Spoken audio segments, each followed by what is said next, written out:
Hi guys, कैसे हैं सब लोग।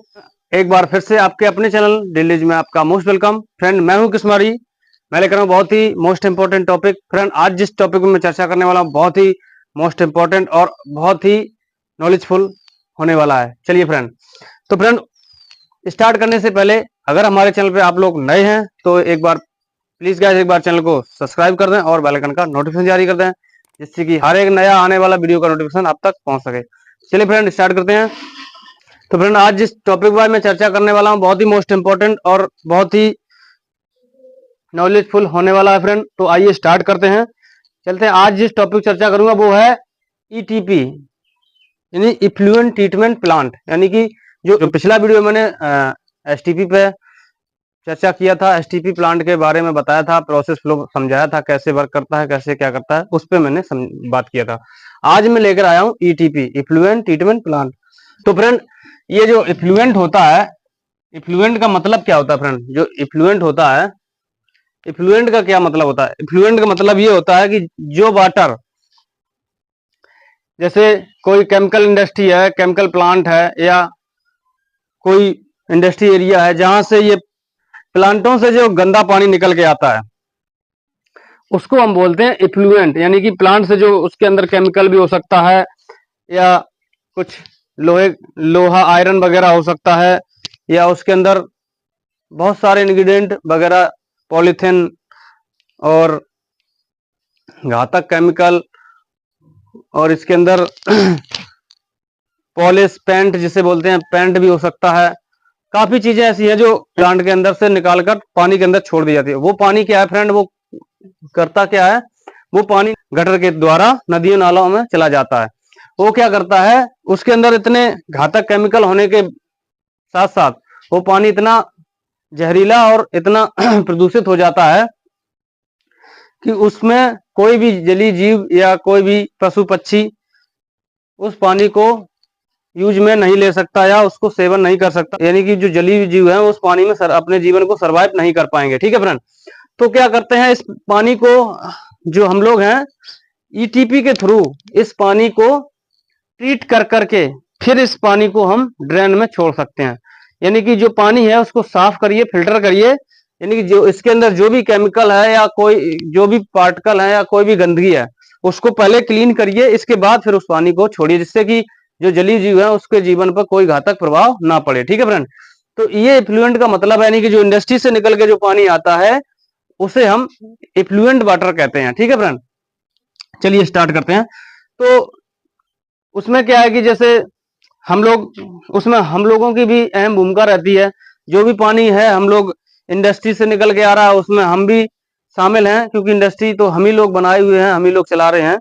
तो हम लोगों का एक मेन उद्देश्य होना चाहिए कि जो भी वाटर या जो भी इंडस्ट्री से पानी जो लोग हम लोग सीधा डायरेक्ट ड्रेन में बहा रहे हैं, उसको डायरेक्ट ड्रेन में बहाने से पहले ईटीपी प्लांट, एसटीपी प्लांट इसको लगाएं।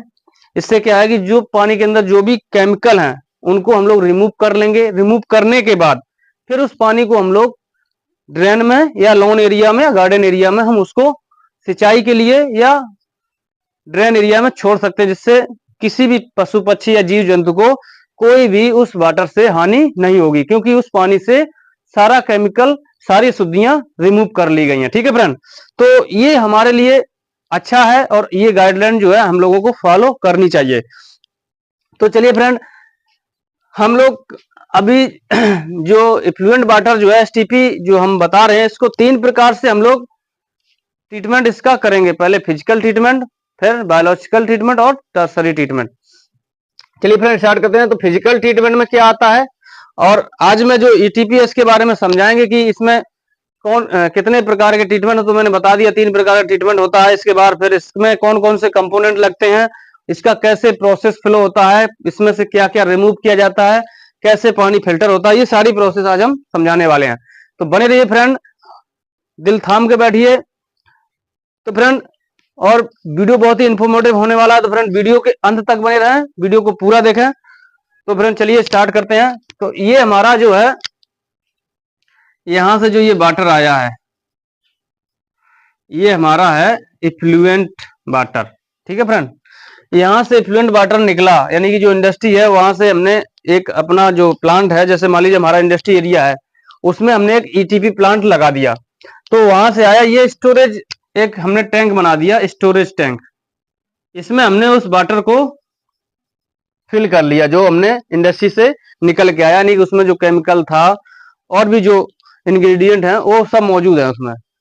आयरन है, पॉलिश है, जो भी है, पॉलीथिन है, जो भी है उसके अंदर सब है मिक्स। तो उस पानी को हमने यहाँ स्टोरेज कर लिया, इसको बोलते हैं हम लोग इफ्लुएंट वाटर। यहाँ से जब हम चलेंगे, यहाँ से जब ये पानी आया तो ये हमारा बार स्क्रीन लगा हुआ, बार स्क्रीन जो स्टैंडर्ड होता है इसका, एक 6 mm से 10 mm तक का बार स्क्रीन लगाया जाता है। लोग बताते हैं 15 mm 16 mm, वो नहीं, ये 6 mm से 10 mm तक का ही होता है, क्योंकि इससे बड़ा पार्ट जब निकली जाएगा तो फिर बचेगा क्या, पानी फिर से फिल्टर क्या। तो यहाँ से जो भी बड़ा पार्ट पॉलीथिन वगैरह है, प्लास्टिक वगैरह है, बोरी वगैरह है, बैग वगैरह है, वो यहाँ से बार स्क्रीन से, इसमें से ये जो होल वगैरह दिख रहे हैं, यहाँ से 6 mm से 10 mm तक के जो पार्टिकल आते हैं वो यहाँ से रिमूव कर लिए जाते हैं। ठीक है फ्रेंड, इसके बाद ये पानी जो है हमारा, ये आ जाता है ग्रिड चैम्बर में।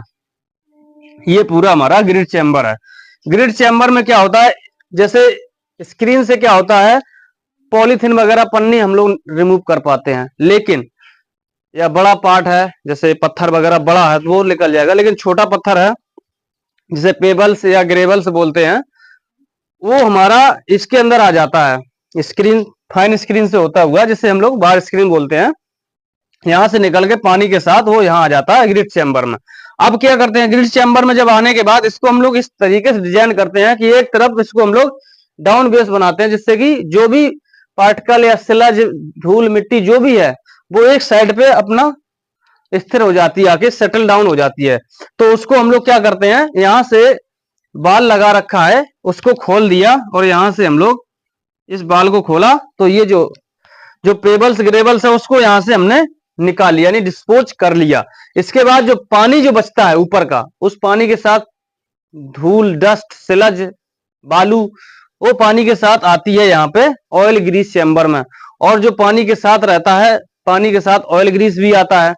तो ऑयल ग्रीस है वो यहाँ पे इस चैम्बर में एक मशीन लगी होती है, पट्टा चढ़ा रहता है जिसपे, रेशम का जिसे बोलते हैं, वो पट्टा क्या करता है, धीरे से ऐसे ऊपर, क्योंकि पानी में आपने देखा हो कभी ऑयल डालो तो नीचे नहीं जाता, वो क्या है ऊपर परत बना लेता है, लेयर एक अपनी, उस पर तैरता है पानी के ऊपर। तो जब पानी के ऊपर तैरेगा तो पट्टा से ऐसे धीरे से एक साइड से रिमूव करके एक तरफ कर लिया जाता है। तो यानी कि ऑयल ग्रीस यहां से निकाल लिया जाता है, रिमूव कर लिया जाता है, पानी के अंदर से जो ऑयल ग्रीस रहता है वो यहाँ से ऑयल ग्रीस चैम्बर से रिमूव कर लिया जाता है। इसके बाद जो पानी रहता है उसके साथ सिलज, और उसके साथ जो पानी के साथ जो सिलज वगैरह, धूल मिट्टी जो रहती है, वो यहाँ से जाती हुई सीधा यहाँ निकल जाती है, किसमें, इक्वलाइजेशन टैंक में। इसको हम लोग इक्वलाइजेशन टैंक बोलते हैं। इसमें हमने एक एयर ब्लोअर लगाया है, जिससे कि जो पानी है उसके साथ जो सिलज वगैरह है वो सेटल ना हो और वो पानी में मिक्स रहे, पानी को डाइल्यूट करते रहते हैं। और इसमें क्या होता है, जो पानी का जो टेम्परेचर है उसको मेंटेन करते हैं एयर ब्लोअर के थ्रू, जिससे कि जब पानी हिलेगा डुलेगा तो पानी का टेम्परेचर जो है, जैसे इधर से आया पानी तो पानी का टेम्परेचर डाउन भी हो सकता है और हाई भी हो सकता है। तो यहाँ पे हम लोग पानी के टेम्परेचर को सुटेबल करते हैं। इसके बाद पानी यहाँ से निकल के जब इसका टेम्परेचर मेंटेन हो जाता है, मेंटेन होने के बाद फिर ये पानी जाता है हमारा न्यूट्रलाइजेशन टैंक में। फिर ये पानी जाता है हमारा न्यूट्रलाइजेशन टैंक में। इसमें क्या होता है, हम लोग पानी को न्यूट्रलाइजेशन करते हैं। ठीक है फ्रेंड। तो फ्रेंड, न्यूट्रलाइजेशन में क्या होता है, जो हमारा पानी का जो पीएच होता है उसको हम लोग मेंटेन करते हैं। यहाँ पे हमने टेम्परेचर मेंटेन किया इक्वलाइजेशन टैंक में, और यहाँ पे हम लोग न्यूट्रलाइजेशन टैंक में पीएच को मेंटेन करेंगे। अब फ्रेंड, पीएच को मेंटेन कैसे करेंगे, जैसे हमारा पीएच मान लीजिए अगर हाई है, यानी कि क्षारी है, हाई का मतलब क्षारीयता ज्यादा है पानी के अंदर, तो उसके अंदर हम लोग क्या डालेंगे, एसिड डालेंगे, यानी कि सिट्रिक एसिड वगैरह डालेंगे, जिससे कि जो पानी है अम्लीय हो जाए, यानी कि अम्लता की मात्रा बढ़ जाए, जिससे कि वो पीएच का जो वैल्यू है वो न्यूट्रल हो जाए, यानी अपने जिस स्पेसिफिकेशन में मुझे उसका पीएच चाहिए उसके अंडर आ जाए। इसके बाद अगर हमारा अम्लीय ज्यादा है, यानी अम्लता ज्यादा है, तो उसके अंदर हम लोग क्षारीयता यानी कि हाइपोक्लोराइड या चूना वगैरह इसके अंदर हम लोग मिक्स करेंगे, जिससे कि इसकी जो है अम्लता कम हो जाए, क्षारीयता बढ़ जाए। इस तरीके से हम लोग पीएच को कम और ज्यादा यहाँ पे करते हैं, यानी कि मेंटेन करते हैं, पीएच की वैल्यू को मेंटेन करते हैं। इसके बाद इस पानी को जब हम पीएच वैल्यू मेंटेन करने के बाद इस पानी को फिर हम लेते हैं, यहां से यहां जाता है कोगुलेशन एंड फोगुलेशन टैंक में, ठीक है, या फ्लैक्स मिक्सर बोलते हैं। इसमें एक पंप पड़ा है, मिक्सर पंप।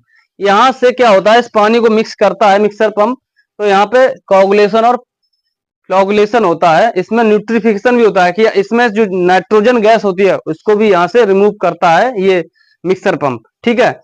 इसके बाद तो फ्रेंड इसमें क्या होता है, जो इंग्रेडिएंट होते हैं जब मिक्सर चलता है इस पानी के अंदर, तो इसमें क्या होता है, जो इंग्रेडिएंट होते हैं इनके ऊपर नेगेटिव चार्ज होता है। नेगेटिव चार्ज होने की वजह से जब सभी के पास नेगेटिव चार्ज होगा इंग्रेडिएंट के पास, तो वो एक दूसरे से दूर भागते हैं। समान चार्ज वाले, जो समान पॉजिटिविटी वाले अणु जो है एक दूसरे अलग भागते हैं, और यानी असमान वाले आपस में आकर्षित होते हैं। तो ये क्या करता है जब नेगेटिव चार्ज होता है तो ये एक दूसरे से दूर भागते हैं और ये सेटल डाउन नहीं हो पाते। तो इसको हम लोग क्या करते हैं, सेटल डाउन कराने के लिए, तो आपस में बांधने के लिए हम लोग क्या करते हैं, इसमें एलम, एक केमिकल होता है एलम यानी एल्युमिनियम सल्फेट, उसका इसमें हम लोग मिक्सचर जो है डालते हैं, केमिकल डालते हैं, जिससे क्या होता है, इस एलम के ऊपर पॉजिटिव चार्ज होता है। क्या करता है, नेगेटिव और पॉजिटिव मिलके आपस में चिपक जाते हैं, यानी कि आकर्षण हो जाता है आपस में, और वो एक बड़ा सा ग्रुप सा बना लेते हैं, जिससे वो वजन जो है इनके बढ़ जाता है, यानी कि इनके आपस में जब चिपकने से इसका वेट बढ़ जाता है और ये जमीन में नीचे तली में टैंक के बैठ जाते हैं, ठीक है फ्रेंड। जब ये तली में बैठ जाते हैं तो इस फ्लोकुलेशन को हम लोग बोलते हैं जमाव। फ्लॉक को क्या बोलते हैं, जमाव। जब इंग्रेडिएंट आपस में चिपक जाते हैं तो ये नीचे बैठ जाते हैं, ठीक है फ्रेंड। इसके बाद फिर जब फ्लोकुलेशन हो जाता है, इसके बाद फिर ये पानी जाता है हमारा प्राइमरी क्लैरिफायर। तो जब ये पानी प्राइमरी क्लैरिफायर में जाता है तो यहाँ पानी बिल्कुल शांत रहता है, पानी बिल्कुल भी हिलता डुलता नहीं है। तो इसमें क्या होता है, जो पानी के अंदर डस्ट धूल मिट्टी थी वो यहाँ आके सेटल डाउन हो जाती है प्राइमरी क्लैरिफायर के तली में, टैंक के, ठीक है। तो यहां से जो धूल मिट्टी कण है वो यहां से रिमूव करा ली जाती है और ये जाती है एसडीबी में, यानी स्लज ड्राइंग बेड में हम लोग इसको एकत्रित कर लेते हैं, ठीक है फ्रेंड। तो यहां से जब स्लज धूल मिट्टी जो थी वो यहां से हमने रिमूव करा ली, इसके बाद जो हमारा पानी है वो हमारा यहां से निकला। इससे पहले हम पानी का जो बीओडी सीओडी होता है वो चेक करते हैं। तो यहाँ पे अगर हम बीओडी चेक करेंगे तो हाई बताएगा। इसके बाद फिर हमारा जाता है एरिएशन टैंक में। एरिएशन टैंक में हमारा एमएलएसएस रहता है, मिक्स लिक्विड सस्पेंडेड सॉलिड जिसे बोलते हैं। यहाँ पे कल्चर यानी बैक्टीरिया जो रहता है वो जो है पानी के अंदर जो ऑर्गेनिक पार्ट्स रहते हैं, ये जो बैक्टीरिया रहता है इसको खाता है, यानी रिमूव करता है, यानी गंदगी को खत्म करता है, डिस्ट्रॉय करता है। तो वो कैसे करता है, जो इसके अंदर जो बैक्टीरिया रहता है वो एनएरोबिक और एरोबिक बैक्टीरिया रहता है। तो एरोबिक बैक्टीरिया जो है ऑक्सीजन की उपस्थिति में जिंदा रहता है, और एनएरोबिक जो बैक्टीरिया है वो ऑक्सीजन की अनुपस्थिति में भी जिंदा रहता है। तो इसमें क्या है, एरोबिक बैक्टीरिया रहता है। कौन सा, एरोबिक। एरोबिक बैक्टीरिया रहता है, वो क्या करता है, इसके लिए जब ये जो बैक्टीरिया आते हैं इसमें पानी में कुछ परसेंट ऑक्सीजन पहले से ही अवेलेबल होती है। तो बैक्टीरिया जब क्या करता है, जो इसके अंदर ऑर्गेनिक पार्ट हैं यानी कि उनको जब वो खाता है यानी डिस्ट्रॉय करता है, तो ये बहुत फास्ट क्रिया करते हैं। तो फास्ट क्रिया करते हैं तो उनको फास्ट क्रिया करने पे ऑक्सीजन जो है उतना जो पानी के अंदर अवेलेबल है उससे उनको पर्याप्त जो ऑक्सीजन की मात्रा चाहिए वो पर्याप्त नहीं होती है, इसलिए उनको ऑक्सीजन की मात्रा पर्याप्त मिल जाए, इसलिए हम लोग इसमें एक एयर कंप्रेसर या एयर ब्लोअर लगाते हैं, ठीक है फ्रेंड। इससे क्या होता है, जो ऑक्सीजन का जो लेवल है यानी कि बीओडी जिसे बोलते हैं बायोलॉजिकल ऑक्सीजन डिमांड, और ये जो इतना हमारा अभी हमने जो किया है इसे हम लोग फिजिकल ट्रीटमेंट बोलते हैं। इसके बाद ये जो हमारा आ गया बायोलॉजिकल ट्रीटमेंट। बायोलॉजिकल का मतलब यानी कि अब हम बायोकल्चर के थ्रू इसको हम लोग ट्रीट करेंगे पानी को। तो इसमें हमारा जो कल्चर है वो बायोलॉजिकल है, यानी कि बायोलॉजिकल ऑक्सीजन डिमांड, ठीक है। तो जब इसमें जो हमारा बायोकल्चर है उसको जब हमें ऑक्सीजन की डिमांड रहेगी, यानी कि जब वो ऑर्गेन को, जो पानी के अंदर जो ऑर्गेनिक हैं उनको जब डिस्ट्रॉय करेगा तो उसको ऑक्सीजन की अधिक मात्रा चाहिए, तो उसके लिए हम लोग एयर कंप्रेसर या एयर ब्लोअर को लगाते हैं, जिससे कि उनकी जो ऑर्गेनिक डिस्ट्रॉय करने की जो क्षमता है वो कंटिन्यू बनी रहती है और वो एक्टिव रहते हैं, एक्टिव अवस्था में रहते हैं, तो अच्छा परफॉर्म करते हैं और परफॉर्म करने के साथ साथ वो पानी को ट्रीट करते हैं। इसके बाद यहां से जो पानी, जो इसकी गंदगी थी, ऑर्गेनिक थे, उनको डिस्ट्रॉय करने के बाद जो कल्चर वाला पानी है, अब वो यहां से जाता है सेकेंडरी क्लेरिफायर में। तो सेकेंडरी क्लेरिफायर में जब जाता है तो यहां भी क्या होता है, यहां तो एयर दिया, मिक्स हुआ पानी, एयर चलता रहा, कल्चर रहा इसके अंदर, एमएलएसएस रहे, उन्होंने डिस्ट्रॉय किया, सारे ऑर्गेनिक को डिस्ट्रॉय किया ऑक्सीजन के साथ। ठीक है फ्रेंड, इसके बाद इसमें क्या होता है, पानी फिर से शांत कर दिया, बड़ा सा राउंड शेप में एक टैंक होता है और उसको बी शेप में बनाया जाता है तली में। तो ये जब शांत हो जाता है तो इसके अंदर जो कल्चर रहता है वो धीरे धीरे बैठ जाता है। तो यहां तक का तो हमारा बायोलॉजिकल ट्रीटमेंट हो गया। इसके बाद जो इसके अंदर एमएलएसएस रहता है, यानी एक्टिवेटेड स्लज जिसे बोलते हैं, क्योंकि इसके अंदर बैक्टीरिया है तो एक्टिवेटेड है, तो एक्टिवेटेड स्लज बोलते हैं।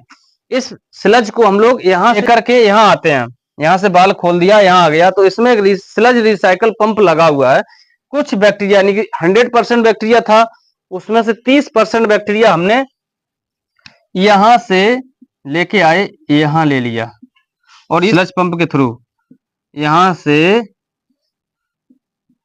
और यहां फिर रिसाइकल होके आ गया। ठीक है, क्योंकि अगर हम कंटिन्यू इसको एसडीबी में कंटिन्यू इस एक्टिवेटेड स्लज को लेते रहेंगे तो एक टाइम ऐसा आएगा कि कल्चर जो है हमारा, बैक्टीरिया जो है, बायोमास जो है खत्म हो जाएगा और हमारा जो पानी ट्रीट करने का जो प्रोसेस है वो फिर अच्छे से नहीं हो पाएगा, यानी कि जो पानी की क्वालिटी है वो बैड आएगी। इसलिए हम लोग इसका जो रिसाइकल है, जो परसेंटेज है बैक्टीरिया का, वो यहाँ पे बनाए रखने के लिए हम लोग कुछ परसेंट यहाँ पे रिसाइकल कर लेते हैं और बाकी जो बैक्टीरिया बचता है लगभग 70% वो हम लोग एसडीबी में लाते हैं, स्लज ड्राइंग बेड में।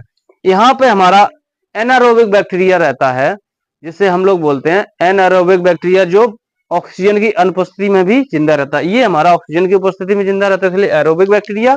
ये एनारोबिक बैक्टीरिया, ये क्या करता है, जो स्लज, जो यहाँ से जो एक्टिवेटेड स्लज आती है उसके अंदर जो बैक्टीरिया रहते हैं उसको ये खाकर पचाकर एक ऑर्गेनिक खाद में डाइवर्ट कर देता है।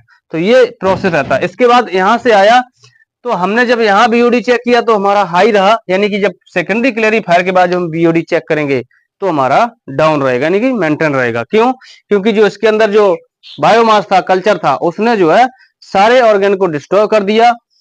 डिस्ट्रॉय करने के बाद जो उसका बीओडी सीओडी था, सारा पानी का जो भी था गंदगी वगैरह वो खत्म हो गई, तो इसलिए इसको सेटल हो गया ये। इसके बाद हमारा यहाँ पे क्लोरीनेशन होता है। अब आ गया हमारा इतना जो पार्ट था बायोलॉजिकल ट्रीटमेंट था, अब हमारा टर्सरी ट्रीटमेंट, ये फाइनल ट्रीटमेंट बोलते हैं इसको।